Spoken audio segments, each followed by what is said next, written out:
How many people are you at the moment? 30. I can't remember if it's +1 or -1 or something like that. It's a good amount. So previously, you and I chatted, and I also read that Lars mentioned in a previous podcast that Dreamdata is serving companies that are roughly in the 100 and 500 employees, and even up to 5,000. Yeah, more like that now. We try to creep a little bit up market. Could you tell me something about how different those kind of companies buy on the spectrum from 100 employees to 5,000?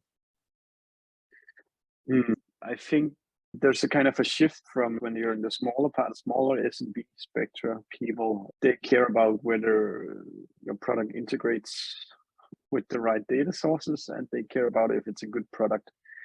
Once you move upwards, security starts to become more of a thing. Are you SOC 2 certified? How do you treat data? Is it a Gdpr compliant way that you treat data? Can you guarantee that the data stays in the EU and not leave the EU? Are you using any illegal tracking technology like fingerprinting or stuff like that? No, we're not.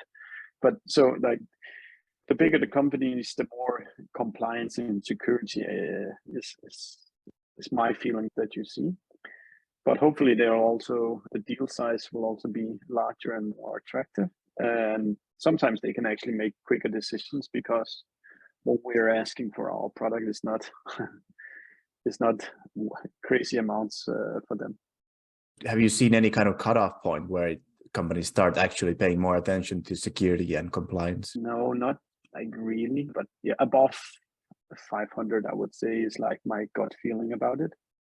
But it also depends on which industry is the company in. If they're in banking, medical, all sorts of fintech, they need to make sure that they don't lose their license. So they have to ask more questions to their sub-processors and vendors about how they do things.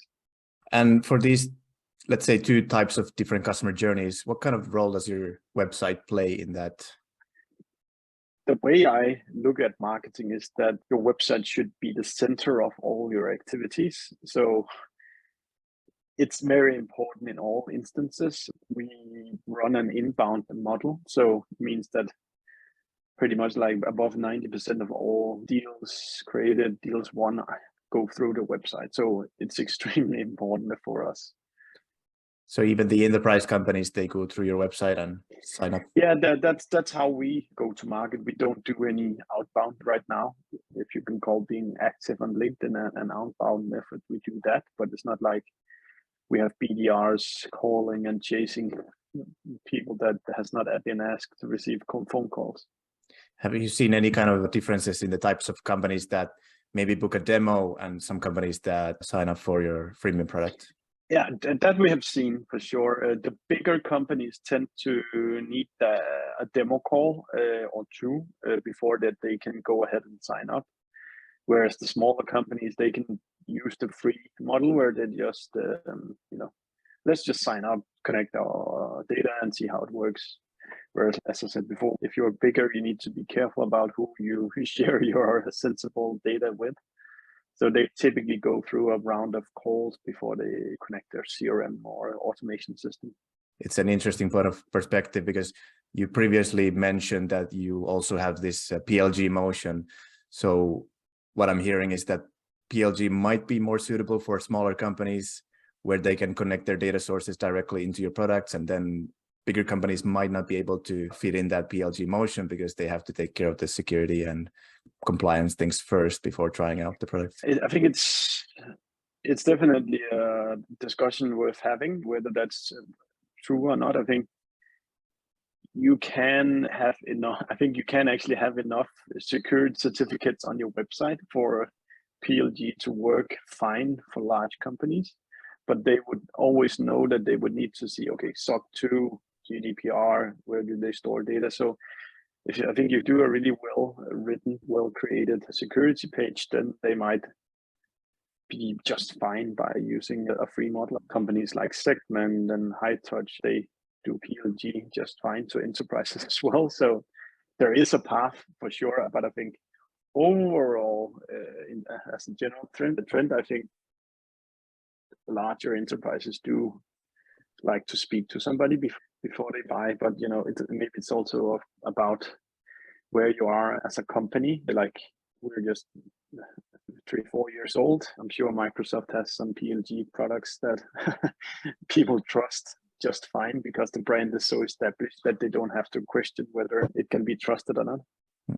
Have you segmented your own customer base? I saw a recent statistic published by you that the average sales cycle in the B2B market is around 192 days.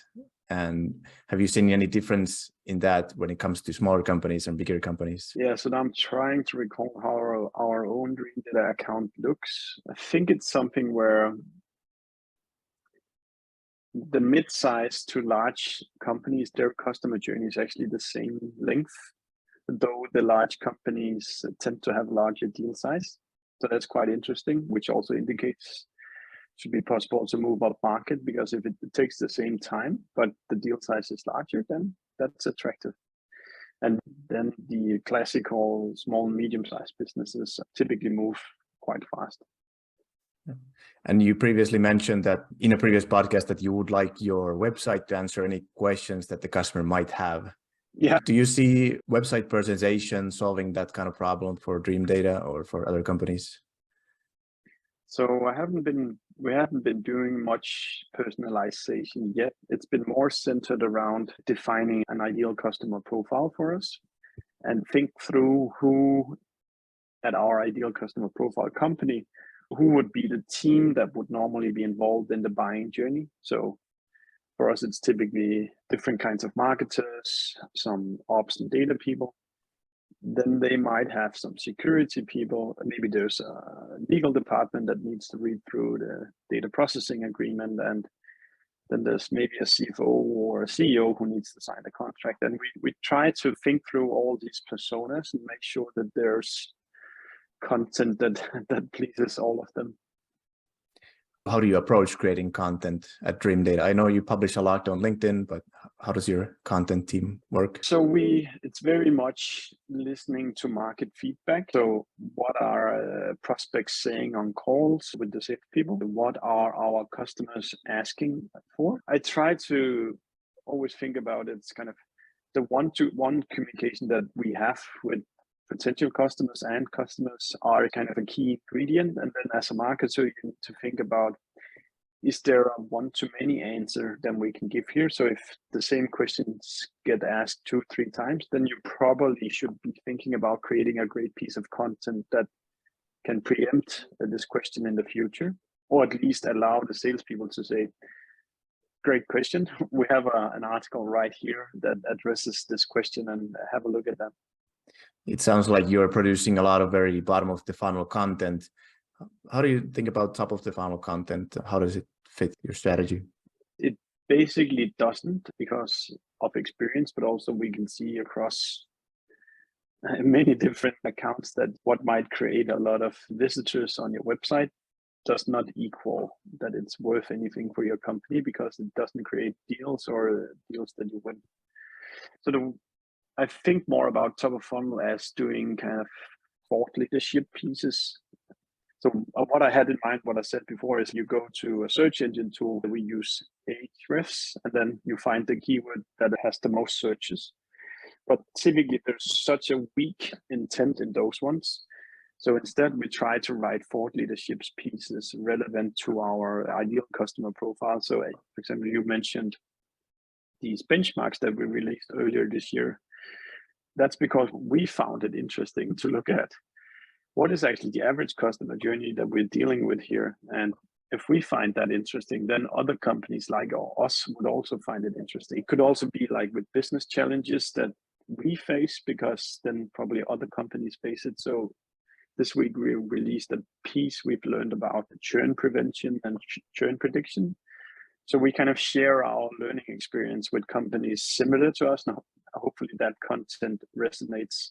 So we don't write for search engines. We write because it's relevant for ourselves and for companies like us. Do you see it would play any kind of role in creating more brand awareness? Yeah, like those pieces I mentioned here is definitely, or hopefully, creating brand awareness for us. We've seen these benchmarks mentioned all over the place, and our partners like it. If there's no commercial goal in writing content, then you probably wouldn't spend any resources on it. So obviously our intention is that it creates awareness that becomes demand, which becomes deals at some point. Have you seen it from the data of Dreamdata's customers, this kind of general business content having any kind of influence on something that can be loosely tied to your business? We haven't pursued it that much, so I can't say anything definitive about it, but we have written some SEO articles, and they're kind of in a graveyard because they're not like super spot on to what we do. And then you don't invest the time and resources in making sure that it ranks and that it gets distributed. Then it's just been a cost of us producing it, but without us actually putting any deliberate effort in spreading it, because we know it's kind of also off topic. So at least we're not big enough to have these kind of off topic pushes for ranking certain pieces of content. It's a good point that if you don't have a piece of content that you would like to repurpose, then it's probably not a good piece of content for your business. I saw on your website that you are at least personalizing different landing pages, say for marketing agencies that can use Dreamdata.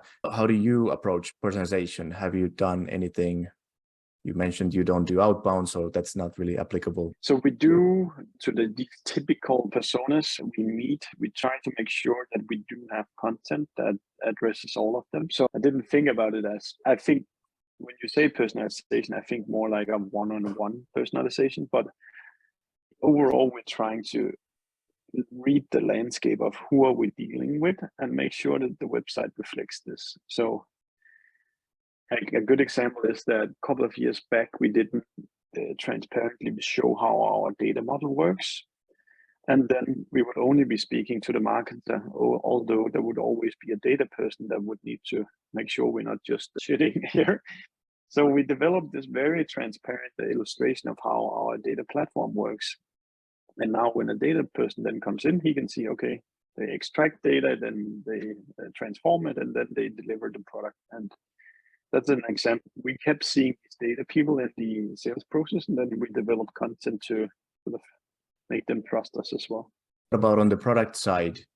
If there's multiple types of users inside the product, do you personalize the experience for them? We haven't done it yet, but it's definitely a move that we're considering. And there's ways to do that, can detect which role are you, and then customizing the product inside of it. And I think in many ways, it could help simplify the product experience, because then it will be easier to show them relevant stuff.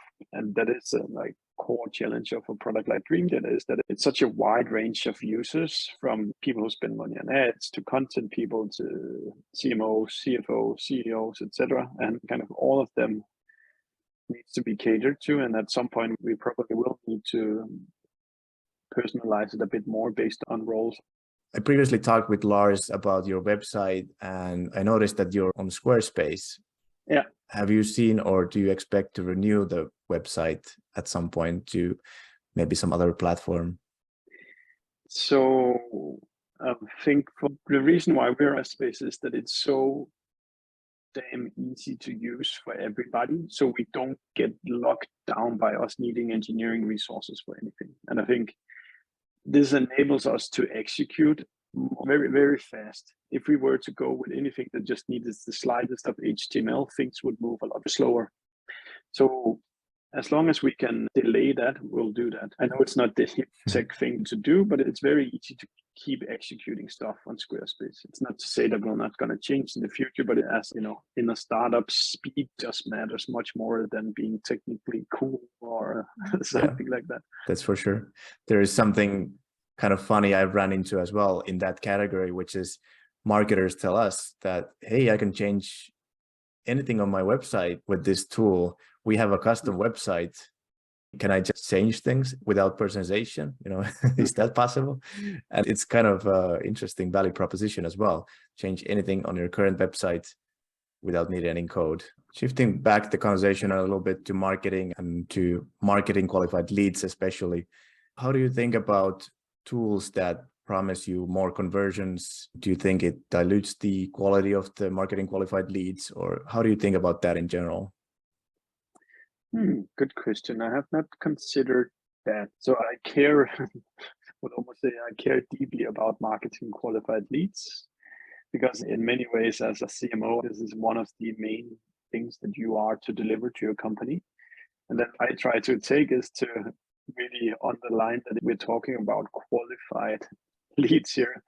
That should be stuff that you're proud at presenting to the salespeople. And then I think it's your responsibility to monitor every single lead that becomes marketing qualified lead, that it actually fits your definition of an ideal customer profile. And then coming back to what you said, if you drive up conversion but of bad fit leads, then it's not a good thing. If you drive up conversions of leads that fits your ideal customer profile, then I think it's a great thing. So, don't use a funny cat video to increase conversion. Use something that is like relevant to the business context you're in. The way I think about conversion rate optimization usually is that you have a spectrum of intent for the customer, and then the high intent customers are going to convert anyway to your product. There's some people who are somewhere on the edge of converting or not. So maybe you can help those customers a little bit better and make them convert by using different tools. Yeah. But then it's kind of the next question is then what's the point of converting them? Is it too early to convert? Yeah, like for example, we at Dreamdata, we don't really have a funnel before people express real intent, meaning that unless you book a call with our salespeople or sign up to our product, we're not going to actively pursue you. When you sign up to our newsletter or download our ebook, you will get best of our blog post, email automation, but it's not like we're going to start chasing you to buy. We just want to give you some more value and educate you on what we do. And then hopefully when you actually have a real intent to do something about this thing, then you probably will sign up to try the product, or you will request to book it. That's at least how I approach it. So I would say, like, when I download an ebook, it's very rarely me trying to buy a product. Otherwise, I would just book them. So be careful about how you treat these leads. I think one of the most interesting aspects of B2B is when handover happens between sales and marketing. Don't just hand over any conversion to the salespeople, because they'll hate you for wasting your time. So make sure you run automation, so you have some lead score or something like that that indicates a certain quality aspect of these conversions. I previously heard you discussing a term called sales accepted leads, which I think is a good definition of what it should be. Have you given any thought on doing ABM at Dreamdata? So we are, a lot actually, also because we want to like slow little by little move a bit more up market, and their ABM becomes a more doable tactic, because ad platforms work when it's that size and it doesn't when it's small businesses. So for example, we're using LinkedIn's matched audiences, where we have built lists of accounts that fit our ideal customer profile. And then run ads towards them. Everything we do is with an account-based focus, you can say. Do you have any cutoff point for the ABM program? Do you cut off certain companies under a certain amount of employees? Yeah, so the LinkedIn is great for this. You just define how big or small should these companies be before you include them in your audience, and then you run ads towards them. Can you talk about the specific? Really. Can you talk about the specific numbers of employees that you target? So when we're talking for ABM, I think it's tough to do, and that's mainly due to how algorithms work. The ad algorithms work is that I would say somewhere like north of 250 employees. I think it gets hard to run ads towards these companies that are 50 employees or 100 employees, because they typically just have one or two people working in the function you're going for. And that makes it extremely expensive to get your ad placed in front of them. So that's why it's very nice to do more account-based marketing when you go for larger companies. And overall, this is a more expensive tactic. So you also want a deal size at the end of your effort that is worth the chase. Do you think it's different to attribute revenue to account-based marketing programs than it is to other marketing tactics? Depends on what goes into your account-based marketing. It's hard to say. It really depends. What do you put in to that bucket. I don't think account-based differs from other marketing activities per se. Also, I remember you discussing in another podcast, you mentioned that you should observe that here's a date that we started this new program or new initiative, and then kind of measure the before and after of that, the influence. That's one way to think about measuring ABM, perhaps. So in that sense, this is more like a specific example of using LinkedIn to run ads. So let's if we put the ABM like definition aside, and then we had a period where we ran a matched audience of somewhere 1,000 accounts, and the easiest thing to track is people who click on links and arrive to your website with UTMs. But that's approaching advertising as a way for you to get the user to do something that is easy to track. You should do something that is getting the best possible messaging across to the best possible person, like the right messaging to the right person. And then you start by building your creatives around that. Then afterwards, you do what you can to track it. So an example can be, instead of putting in some kind of link in your ad that you want people to click, maybe it's actually, they actually want rather to see a real case with a video, and this video doesn't necessarily get people to click the video, so it's harder to track the video. So coming back to that experiment we ran, we could actually see some attribution directly that some of these accounts clicked the links and booked demo calls. But the biggest uplift we saw came through direct and organic search. And if you know all the other activities you're running during such a period, then you also know that the main difference between this period and the last period was this new LinkedIn ads program. And then I think it's fair enough to attribute in a probabilistic way. I think the technical term is that these two things must correlate.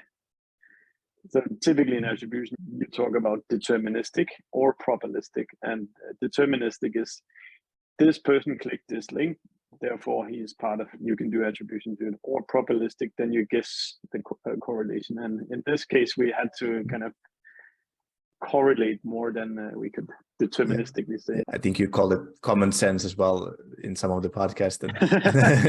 I think that's fair as well.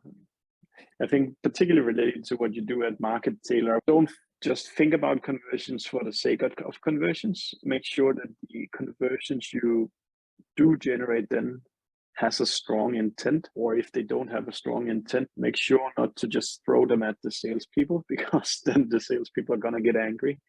So only do the handover to sales when there's actually a real intent worth chasing.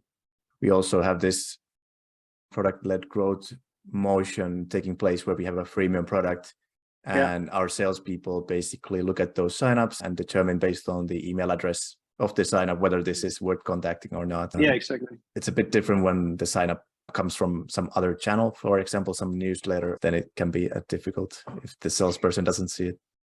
Yeah, and it's also like a privilege of which stage are you in. Are you just starting out? Then you need to go chase everything. And when you have more some stable demand, then you can be more picky. So any advice comes with a prerequisite of which situation you're in.